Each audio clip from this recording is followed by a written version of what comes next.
저는 오늘 봉독 열린 말씀 가지고 왜 이스라엘은 애가를 부르게 되었나라는 제목으로 여러분과 좀 말씀을 나누겠습니다. 오늘 본문은 내일 토요일 묵상 본문이에요. 매일 성경.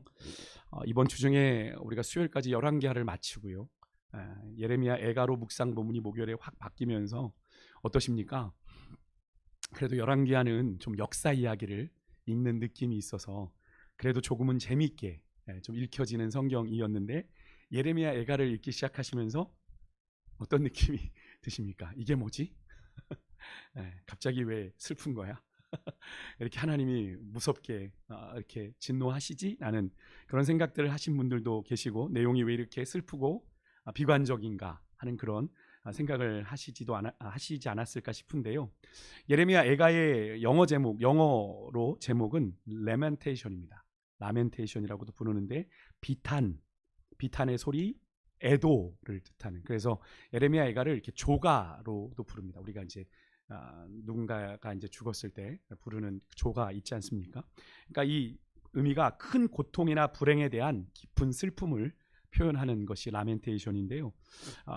이 예레미야 애가는 그런 의미를 가지고 있어요. 그러니까 비탄함, 애도함 뭐 이런 거요. 뭔가 유다가 큰 고통, 불행을 당했는데 그로 인해서 느끼는 깊은 슬픔을 적어 내려간 시입니다. 히브리 성서 제목은 에카인데요. 히브리어의 에카. 어찌하여 무엇 때문에 라는 뜻입니다. 그러니까 오늘 우리가 읽은 성경에도 어떻게 나옵니까? 슬프다 주께서 어찌 그리, 그죠? 어찌 그리 진노하셨는고. 이게 예레미야의 첫 번째 단어거든요. 이 단어를 가지고 예레미야의 히브리어 성경 제목이 에카예요. 어찌하여 무엇 때문에 이렇게 질문을 던지는 겁니다. 그래서 이 예레미야 애가의 제목이 그런데, 이 바벨론에 의해 무참히 짓밟힌 유다의 처참한 그 멸망한 광경을 보고 그렇게 말한 건데요. 그래서 이 책이 기록된 시점은요, 남유다가 멸망한 주전 586년 직후 어느 시점이다라고 학자들이 봅니다. 그러니까 유다가 막 멸망하고 나서 직후에 이 애가를 기록했을 거다, 기록한 겁니다. 그리고 일반적으로 그렇게 보고요. 이 예레미야 애가의 내용의 배경은 유다의 마지막 왕 시드기야 왕 때에 바벨론 느부갓네살이 이렇게 쳐들어와서 만 1년 6개월, 그죠? 만 1년 6개월, 18개월 동안 성을 포위하고 함락시킨 그 사건을 배경으로 하는데, 그때 무슨 일이 일어났습니까? 유다 땅에 바벨론이 예루살렘을 포위하기 시작한 시점부터 열왕기하 25장 4절에 보면 밤에 유다의 왕과 군대가 도주를 해요. 자기들만 살겠다고 도망가는데 갈대아인들에게 붙잡히게 되죠. 물론 열왕기하 25장 9절 10절에 보면 또 이렇습니다. 성벽이 허물어지고 왕궁과 성전이 불타고 성전의 거룩한 기물들이 다 약탈을 당하고 백성은 기근으로 고통을 당하며 그래서 서로 자식을 잡아먹어요. 그리고 지도자들은 처형을 당하고 급기야 유다 왕국이 바벨론에게 속국이 되어서 이 거주민들을 다 포로로 끌어가게 되죠. 그래서 제가 포로 귀환도 3차에 걸쳐서 진행됐지만 바벨론의 포로로 끌려간 것도 3번에 걸쳐서 끌려갔다라고 말씀을 드리지 않습니까? 더 기가 막힌 건, 그렇게 유다가 어려움 가운데 있었는데, 그렇게 멸망 직전에 있었는데 어느 누구도 유다를 향해 도움의 손길을 내밀지 않았다는 겁니다. 이런 유다의 비참한 상황은 아마 이 구약의 역사를 통틀어 유대인들에게, 이스라엘 백성들에게 가장 충격적인 사건입니다. 지금까지 이 이스라엘을 지탱해 왔던 게 뭡니까? 성전신앙이죠. 언약신앙입니다. 근데 그 성전신앙, 언약신앙이 다 처참하게 짓밟힌 사건이 바로 유다의 멸망사건이죠. 무슨 말입니까? 성전신앙이 뭐고 언약신앙이 뭡니까? 성전만 있으면, 하나님이 임재하시는 저 성전만 있으면 우리는 안 망한다, 우리는 안전할 거다, 우리는 괜찮다라는 그런 영적인 오해를 한 거죠. 하나님의 언약이 있는 한 우리는 괜찮다.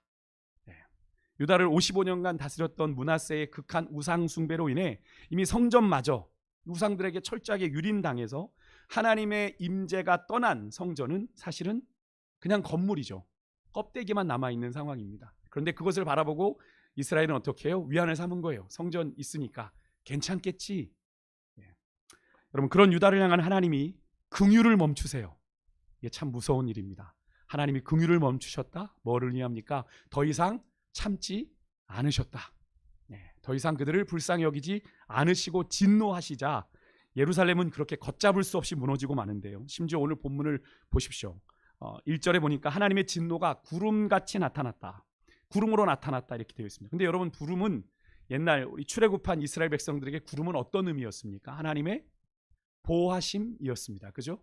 예, 광야 그 추운 날씨를 지켜주시고 뜨거운 태양 아래 이스라엘을 돌보시는 구름이었습니다. 하나님의 보호를 상징하는 것이 구름이었는데, 지금은 그 구름이 어떻게 됐어요? 하나님의 심판과 저주를 상징하는 구름이 되어버렸다. 이건 뭘 의미합니까? 이스라엘을 보호하던 구름이 이스라엘을 향한 심판과 저주가 되었다면, 이것은 하나님의 그런 긍휼과 하나님의 사랑을 외면한 이스라엘이 하나님과의 관계에 있어서 어떤 관계가 되었다는 걸 의미합니까? 하나님과 원수가 되어버린 관계가 되었다는 걸 의미합니다. 거기다가 하나님이 당신의 발등상이요 자부심이라고 여겼던 이 이스라엘의 아름다움이라는 표현이 성경에 나와요. 오늘 1절에 보시면 이스라엘의 아름다움, 이런 이스라엘의 영광을 말합니다. 하나님의 택한 백성으로서의 영광을 하늘에서 땅으로 던지셨다. 번개를 치듯 하나님이 내팽겨 던지셨다. 이스라엘은 생각했습니다. 자기들이 잘해서 지금까지 이스라엘로 존재했던 것이 아니라 하나님의 한량없는 은혜와 사랑, 풍성한 긍휼, 또 하나님이 참으시고 또 참으셔서 그 이스라엘의 역사가 여기까지 이어온 거잖아요. 그렇죠? 우리가 열왕기하를 읽으시면서 많이 느끼셨던 건 아닙니까? 그죠? 하나님이 이 정도면 좀 때리셔야 될 것 같은데 하나님이 또 참으시고 또 참으시고, 조금만 돌이키면 아합도 용서해 주시고 므낫세 같은 왕도 용서해 주시고, 하나님은 계속 그래요. 하나님은 참으세요. 근데 그것이, 그래서 그렇게 해서 끌어왔던 것이 남왕국 유다는 345년, 그죠? 아수르도 그렇게 끌어왔는데 그마저도 하나님이 내려놓으시는 거예요. 그러니까 견고한 성이었, 예루살렘이 나름 요새였습니다. 예루살렘은 그렇게 쉽게 정복할 수 있는 그런 곳이 아니었거든요. 견고한 성이고 요새였던 예루살렘이 잿더미가 되어버리고 말았습니다. 이미 하나님이 무수한 선지자들을 통해서 경고하신 대로 그 하나님의 심판이 유다에 임한 거예요. 이스라엘의 아름다움, 이스라엘의 영광은 이스라엘 스스로가 노력해서 얻은 게 아니죠. 하나님이 그들에게 주신 겁니다. 그죠? 하나님이 이스라엘과 맺은 언약에 따라 신실하신 하나님께서 누리게 하신 영광이고 누리게 하신 아름다움인데, 그들은 하나님이 그 누리게 하신 복과 은혜를 내가 잘나서 누린 것이냐, 내 것이냐 교만해져서 그것을 과신하며 죄의 자신들을 방임했어요. 죄의 자신들을 그냥 방임해버렸어요. 하나님 성전이 있으니까, 언약이 있으니까 그냥 봐주시겠지라는 결과. 여러분, 오늘 우리가 함께 읽은 이를 잘 다스리게 해주십시오. 그의 솔로몬의 간구가 하나님의 마음에 맞은지라 성경은 이야기하면서 하나님께서 그런 솔로몬의 마음을 받으시고 그에게 지혜뿐 아니라, 듣는 마음뿐 아니라 뭐까지 주셨어요? 부귀영화까지 허락을 해주셨죠. 근데 그렇게 부귀영화를 누리게 되니 솔로몬이 어떻게 되었습니까? 그 지혜를 통해 그 지혜를 주신 하나님을 높이고 영화롭게 하기는커녕 솔로몬은 자신을 높이고 자랑하느라, 그죠? 나 잘났다고 자랑하느라 근본적으로 솔로몬에게 그 지혜를 주시고 그 엄청난 부귀영화를 주신 하나님이 솔로몬의 안중에도 없게 되었던 걸 여러분 기억하시죠? 그 부귀영화 속에 솔로몬은 너무나도 비참하게 타락해 가는 걸 우리가 목도하지 않았습니까? 분명 하나님의 은혜와 긍휼, 정말 포기하지 않는 하나님의 사랑의 합작품이 지금까지의 유다의 역사였어요. 그죠? 19대 왕에 이르도록 선한 왕이 8명밖에 없어요. 절반도 되지 않는 선한 왕들이 있을 정도로 유다의 역사는 하나님 보시기엔 그리 좋은 역사가 아니었어요. 근데 그 역사가 그렇게 19대 시드기야 왕까지 이어질 수 있었던 건 뭡니까? 이스라엘이 잘 돌이켜서 그때그때 약삭빠르게 하나님의 마음을 돌이켜서 그렇습니까? 아니죠. 하나님이 참으시고 기다리시고 포기하지 않으셨기 때문에 그랬던 건 아닙니까? 근데 그것을 당연하게 여기며 그렇게 하나님을 내팽개친 채, 내팽개쳐버린 채 그들이 뭐만 붙잡았어요? 성전과 언약만 붙들었어요. 그것도 자기들이 나름대로 자의적으로 신뢰한 거예요. 그래서 성전과 언약에 대해서 자의적으로 신뢰했다는 건 뭡니까? 제가 서두에 말씀드린 것과 똑같습니다. 하나님의 임재를 상징하는 성전, 하나님의 언약만 있으면 우리는 하나님께 문제없다, 어떻게 하든 문제없다 라는 이스라엘의 영적인 오해를 말하는 겁니다. 쉽게 말하면 이런 거예요. 요즘으로 말하면 하나님을 향한 온전한 믿음이 없이 내가 교회에 출석해요. 주일날 예배 때 왔다 갔다 해요. 또 세례도 받았어요. 그런 종교 의식을 내가 행했기에 나는 구원받았다 라고 생각하는 영적인 착각과 좀 비슷하다고 생각하시면 이해가 좀 더 쉬우실까요? 여러분, 그렇게 하면 세례받으면 구원받은 건가요? 여러분, 세례받아도 구원받지 못하는 경우 있습니다. 여러분, 하나님을 위해서 성전이 존재하죠. 그죠? 언약도 하나님과 이스라엘 사이에 존재하는 겁니다. 근데 그 핵심인 하나님이에요. 그죠? 언약이 존재하기 위해서는 상대방이 있어야 되잖아요. 이스라엘만 있어야 되는 게 아니라 하나님이 있어야 됩니다. 성전도 하나님이 이스라엘이 하나님을 만날 수 있는 장소로 허락해 주신 게 성전이었어요. 그죠? 그런데 그 껍데기만 남은 하나님의 임재가 떠난 성전, 그 언약만을 이 유다 백성들이 신앙했다는 거예요. 여러분, 우리의 신앙은 하나님과의 인격적인 관계가 근본적으로 전제되어야 됩니다. 그것이 아닌 오랜 기간 반복되는 종교적인 형식, 어떤 습관에 기반한 잘못된 신앙생활을 내가 기반으로 하고 있다면, 여러분, 우리가 하나님과 인격적인 관계가 없이요, 그것으로 내가 하나님 앞에 뭔가를 하고 내가 의로 삼고 그렇게 하고 있다면, 여러분, 우리의 신앙은 잘못될 수 있어요. 내가 하나님과 어떤 관계에 올바로 서 있는지를 점검하는 게 필요합니다. 내가 하나님과 인격적인 관계, 정말 내가 하나님과 함께하고 있는지를 내 삶에서 경험하고 있는지가 정말 중요해요. 근데 그런 것 없이 내가 그냥 종교 생활을 하고 신앙적인 행위를 하는 것으로 내가 하나님 앞에서 하나님과 나의 관계를 증명해서는 안 됩니다. 오늘 본문 잘 보십시오. 6절에 보면 하나님이 어느 지경까지 가셨냐면 그의 초막을, 여기서 그의 초막이란 성전을 말해요.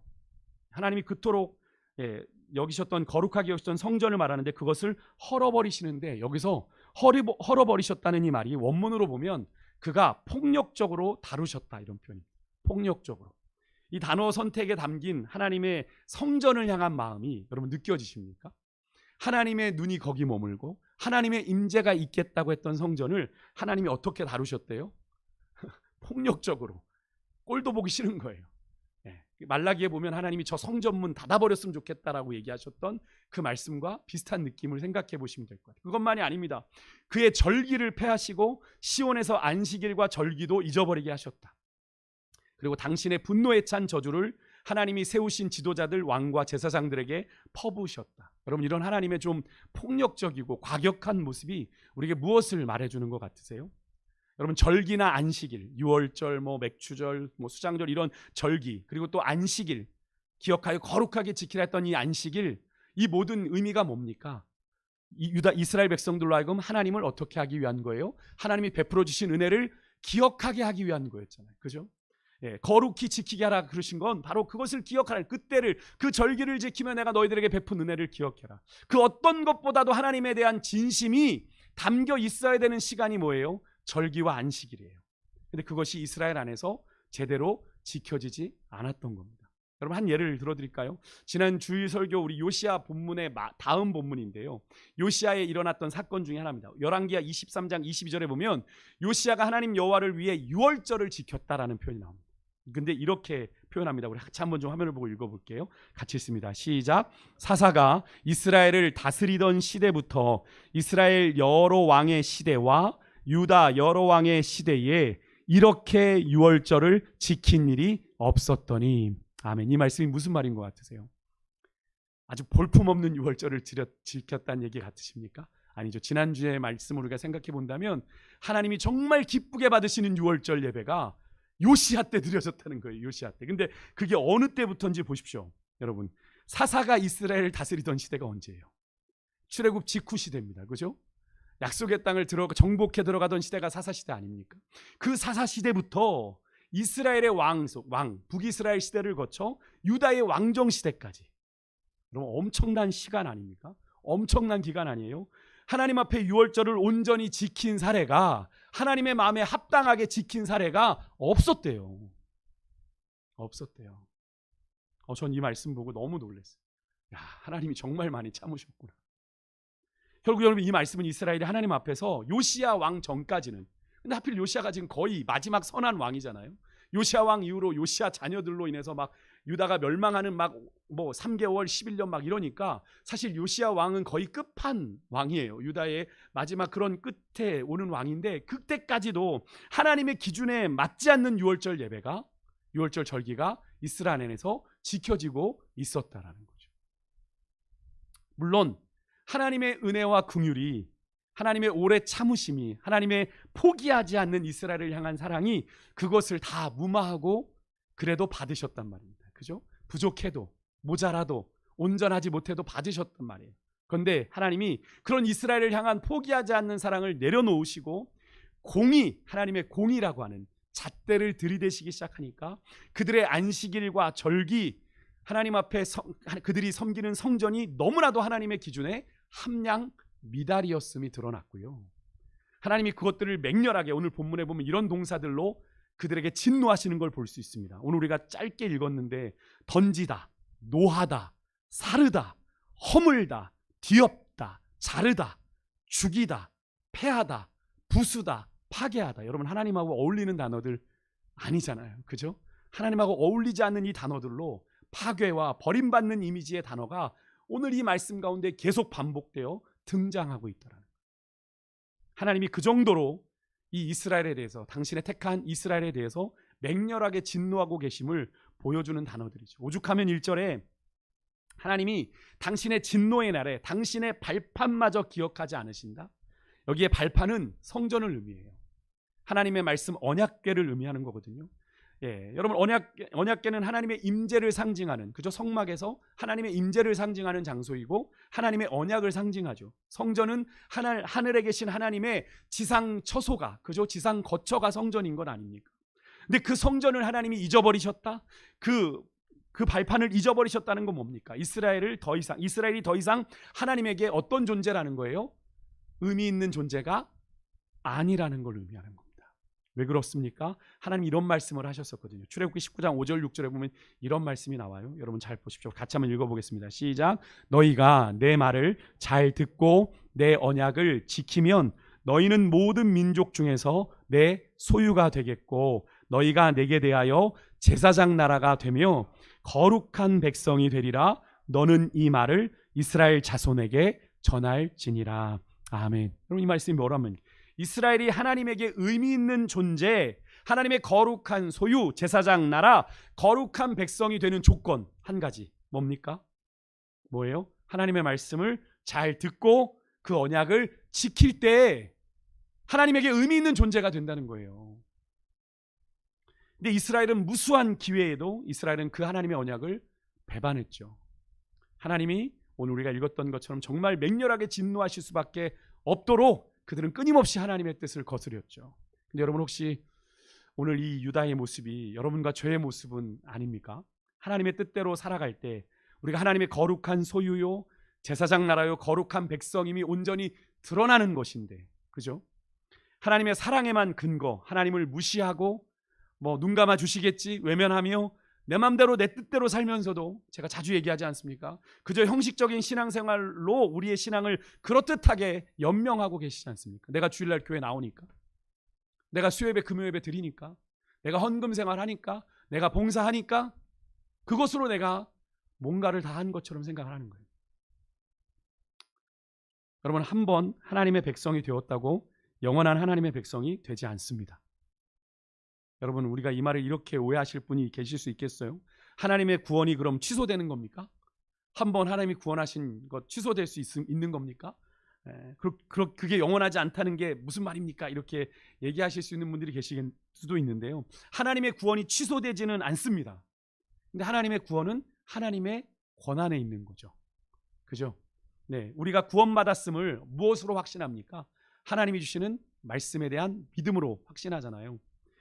그 구원에 합당한 믿음의 결과가 우리의 삶에 여러분 나타나지 않는다면 과연 우리가 그 구원을 과연 장담할 수 있을까요?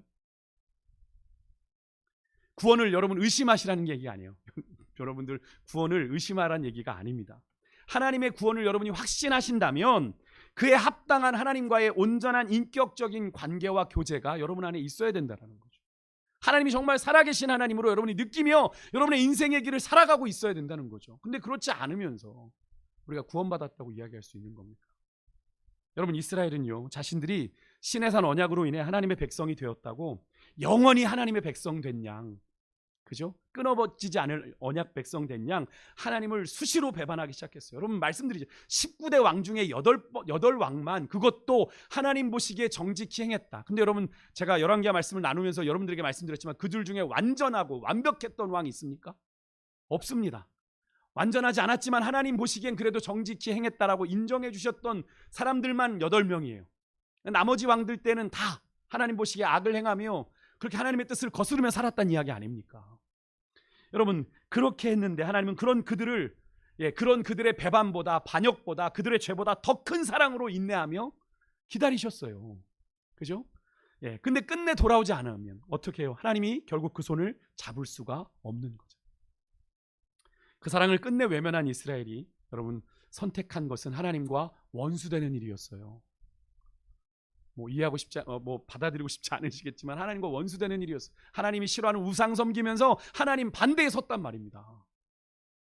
결국 그렇게 이스라엘의 원수가 되신 하나님은 이스라엘을 지금까지 이 모양 저 모양으로 이 상황 저 상황에서 구원하셨던 그의 능하신 손으로 이스라엘을 감싸는 게 아니라 이스라엘을 치시기 시작했어요.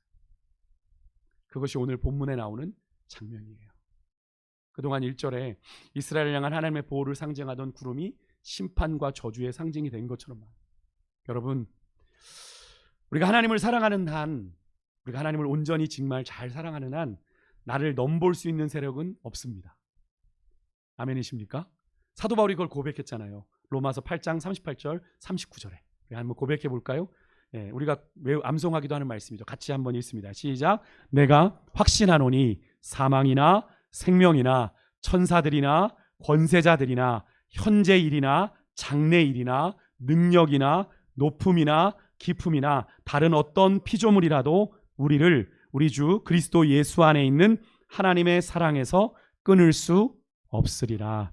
아멘. 믿으십니까? 이걸 고백하잖아요. 사도 바울은요.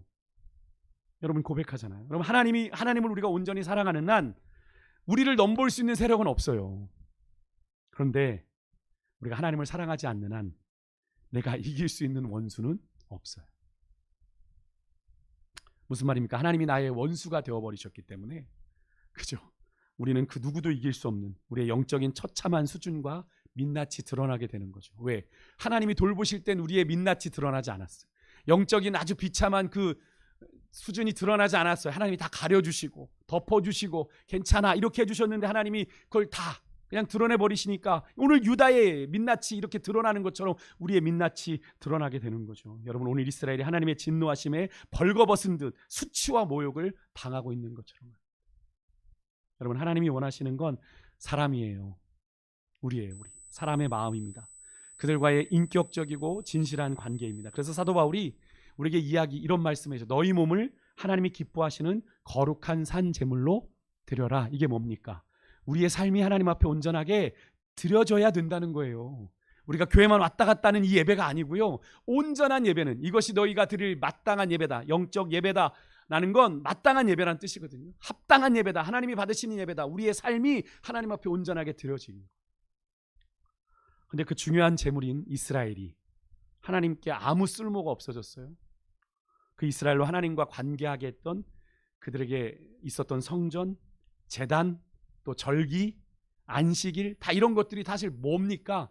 이스라엘로 하나님 만나게 하는, 하나님 알게 하는, 하나님을 깨닫게 하는 다 도구였는데 이스라엘이 하나님 떠났는데 이거 무슨 소용이냐는 거죠. 근데 이스라엘은 이게 있을 줄 알았거든요. 근데 이게 다 짓밟아버리고 맙니다. 왕과 제사장 아무 의미가 없어진 거예요. 하나님이 그래서 그렇게 짓밟아버리시게 한 겁니다. 다 불태워버리게 한 거예요. 그것이 너희들의 믿음의 근거냐? 아니야. 너희들이 내 안에 바로 서야 돼. 아무리 성전이 있어도 아무리 제단이 있어도 아무리 절기를 지켜도 아무리 안식일을 지켜도 너희들의 마음이 내게 향하지 않으면 아무 의미 없는 거야 라고 말씀하시는 거예요. 여러분 이 예배가 무슨 의미입니까? 거룩하신 하나님을 만나는 이 예배가 여러분에겐 정말 의미 있는 시간이십니까? 아니면 마지못해 어쩔 수 없이 나오는 자리입니까? 여러분 하나님이 우리의 이 예배를 기쁘게 받으실까요? 그렇지 않다는 이야기 아닙니다. 우리의 예배하는 마음을 하나님 앞에서 정직하게 들여다볼 수 있었으면 좋겠습니다. 아까 우리가 찬양했죠? 우리가 나는 하나님을 예배하는 예배자입니다. 내가 서 있는 곳 어디요? 어디서나 하나님을 예배하는 존재가 되어야 되는 줄 믿습니다. 이스라엘이 잃어버렸던 건 바로 그것입니다. 하나님 앞에서 온전한 예배자가 되지 못했어요. 성전이 있다는 이유로, 그들에게 제단이 있다는 이유로, 언약이 있다는 이유로 하나님과 온전한 관계에 나아가지 못하고 형식적인 것만 하다 보니 나중에 말라기 때는 어떻게 됩니까? 하나님 앞에 마지못해 제사를 드리려니 눈먼 거, 다리 저는 거, 병신들만 갖다가 하나님 앞에 드렸잖아요. 근데 그 행위가 무엇을 의미합니까? 그들이 하나님을 그렇게 여겼다는 걸 의미하는 거죠. 여러분, 그것이 하나님 앞에 얼마나 진노가 됐는지. 그래서 하나님이 그 이후로 400년 가까이 430년 동안 침묵해버리세요. 하나님이 이스라엘에게 반응하지 않으시는 신구약 중간기라는 역사적인 시간들이 존재해요. 근데 그 침묵을 깨고 일어난 것이 바로 예수 그리스도의 성육신하신 사건이죠. 하나님은 사랑을 포기하실 수 없는 분. 그래서 우리가 하나님은 사랑의 눈이 멀었어요. 그런데 여러분, 우리가 하나님을 사랑이라고 고백하는 것 때문에 여러분, 하나님이 우리에게 좋게만 해주고 잘되게 하시는 거로만 사랑을 생각하면 안 됩니다. 여러분, 그런 부모님 있으십니까? 부모가 때로는 아이가 너무 말을 듣지 않으면 밖에 손 들고 서 있게도 하고 종아리도 모질게 때리고, 그죠? 아이가 아파하는 거 알지만 그 아이가 깨닫게 하기 위해서 회초리를 듭니다. 요즘 같으면 뭐 아동학대 걸릴지 모르겠지만 예전에 저희는 그것을 어떻게 느꼈습니까? 우리를 향한 사랑으로. 물론 그게 당연한 거였죠. 어느 부모가 내 자식 새끼 죽으라고 때리며 하는 부모가 있겠습니까? 내 아이가 잘 되길 바라니까 그렇게 징계했던 것 아닙니까? 여러분, 하나님의 사랑에는 징계도 사랑이에요. 하나님의 심판도 사랑이에요. 여러분, 그것을 기억하신다면 오늘 하나님과 우리가 어떤 관계 속에 서야 하는지가 오늘 이 예레미야 애가를 통해서 더 분명해지지 않습니까? 여러분, 이 예레미야 애가를 통해서 하나님의 마음을 좀 느끼시길 바라고요. 묵상하기 좀 어려우실 텐데 그 하나님의 마음을 네 개로 한번 비추어 보십시오. 나는 하나님이 이렇게 유다에 대해서 진노하시고 계시는데 나는 이 진노하심 앞에 어떠한가? 나는 괜찮은가를 돌아보는 것이 예레미야 애가의 말씀이거든요. 여러분, 그 예레미야 애가의 말씀을 통해서 여러분이 그렇게 주님의 마음을 좀 느끼실 수 있는 시간이 되길 소망하고요. 우리가 그렇게 하지 않으면 오늘 본문의 이 비참한 애가를 오늘 이 시대에 우리도 불러야 될지 모릅니다. 여러분, 그것을 꼭 기억하시고 오늘 이 시간 우리가 주님의 임재 앞에 나아가겠는데요. 우리가 이 찬양을 좀 불렀으면 좋겠습니다. 주님의 우리의 마음, 우리를 향하신 마음, 나의 사랑, 너는 어여쁘고 참 귀하다. 어느 보석보다 귀하다. 저는 이 가사가 제일 좋아요. 내가 사랑스럽지 않을 때 너를 온전히 사랑했다. 여러분, 하나님이 우리가 자격을 갖추고 있어서, 조건을 갖추고 있어서 사랑한 게 아니라 우리가 가장 자격이 없을 때, 가장 조건을 갖추지 못했을 때 하나님은 우리를 더 많이 온전히 사랑하셨다. 여러분, 그 사랑에 예외는 없죠. 여러분, 그래서 우리와 함께 하시려고 이 땅에 오셨어요. 하나님이 이 땅에 오시지 않으면 안 되는, 우리의 구원이 있을 수 없기에 하나님이 자신을 버려 제물이 되신 것 아닙니까? 여러분, 그 은혜를 사랑받고 살아가고 있는데 우리가 다시 그런 유다의 전철을 밟아서는 안 되는 거잖아요. 여러분, 우리가 이 애가의 말씀을 묵상하면서 주님의 마음을 깊이 깨닫고 이 찬양을 통해 우리가 정말 우리의 마음을 고백해요. 하나님, 내가 거룩히 살아갈 힘을 좀 주십시오. 날마다 실패하기에 두려움이 앞서지만 하나님, 두려움 없는 믿음 주셔서 주님의 뜻을 이루어가는 삶이 되게 해달라고 소망하는 마음을 함께 찬양하겠습니다.